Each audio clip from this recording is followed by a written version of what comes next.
The movie begins by introducing Lenana, a devoted mother and wife who is seen enjoying a light-hearted guessing game with her young daughter, Rhea, and her husband in their bedroom. Elle is a woman of routine, starting her mornings with a jog followed by moments of reflection beside a peaceful lake. Her professional life as a professor at a prestigious university is equally structured, and on this particular day, she conducts a test for her students. As she distributes the question papers, she advises them to read the questions twice before beginning.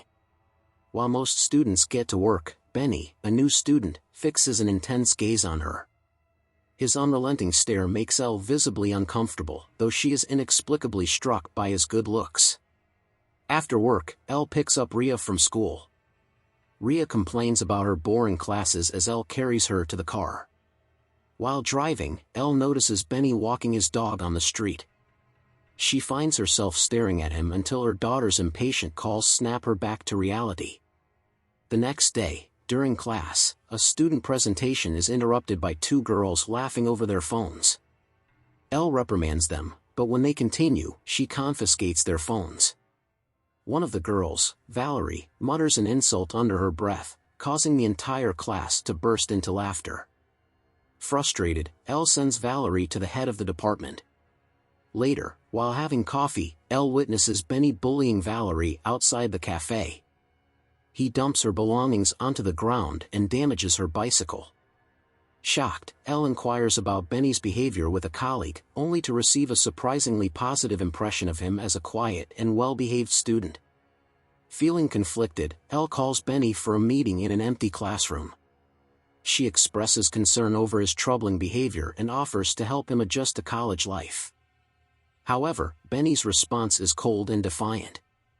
He accuses her of ulterior motives and questions what she really wants from him. Flustered, Elle ends the conversation abruptly. At home, Elle struggles to focus, her thoughts consumed by Benny. While browsing through his profile on her laptop, her daughter interrupts her, reminding her about dinner. The next day in class, Elle discovers Benny's backpack left behind. She opens it, and in a moment of weakness, smells his sweat-stained shirt. Overwhelmed by her emotions, she rushes to the restroom to calm herself.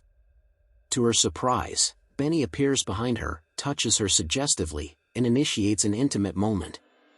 Though she initially resists, she succumbs briefly before regaining her composure and sternly warning Benny that such an incident must never happen again. Despite her warnings, Benny continues to push boundaries. He walks beside her in the corridor, brushing against her shoulder, and asks to meet after hours. Elle refuses, apologizing for the previous encounter and urging him to forget her. Later, she finds her car vandalized in the parking lot and suspects Benny. Her growing paranoia begins to affect her interactions with her family. When her husband questions the damage to the car, she lies, claiming she accidentally scraped it against a lamp post. Sensing her dishonesty, her husband walks away in disappointment. In class, Benny makes an inappropriate comment about Elle and another faculty member, provoking laughter from the students. Enraged, Elle throws his bag out of the classroom and orders him to leave. The tension escalates further when another student throws a duster at her, forcing Elle to walk out amidst the students' cheers. At home, her anxiety deepens when she receives repeated silent phone calls, fueling her fear that Benny is stalking her. The following day, she avoids her responsibilities, retreating to the lakeside instead of going to work. Days pass, and Elle visits an art museum to clear her mind, only to encounter Benny. Panic-stricken, she attempts to flee but ends up trapped in an elevator with him. Benny takes advantage of the moment to seduce her, and Elle, despite her resistance, gives in briefly. Overwhelmed with guilt, she returns home early and reflects on her actions. That night, she confesses to her husband about a haunting dream, symbolizing her inner turmoil. Determined to end the ordeal, Elle hatches a plan. She sneaks into the administration office, steals exam papers, and plants them in Benny's coat to frame him for cheating. The plan works, and Benny is expelled from college. Watching him being escorted out by the authorities, Elle feels a sense of relief and finality.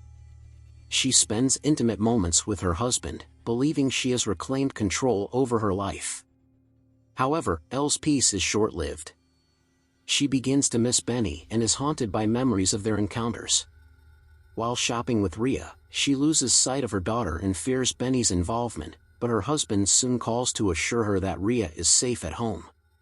That night, Elle hears banging noises on the door, further heightening her paranoia. Her husband notices her growing unease but is met with evasive responses.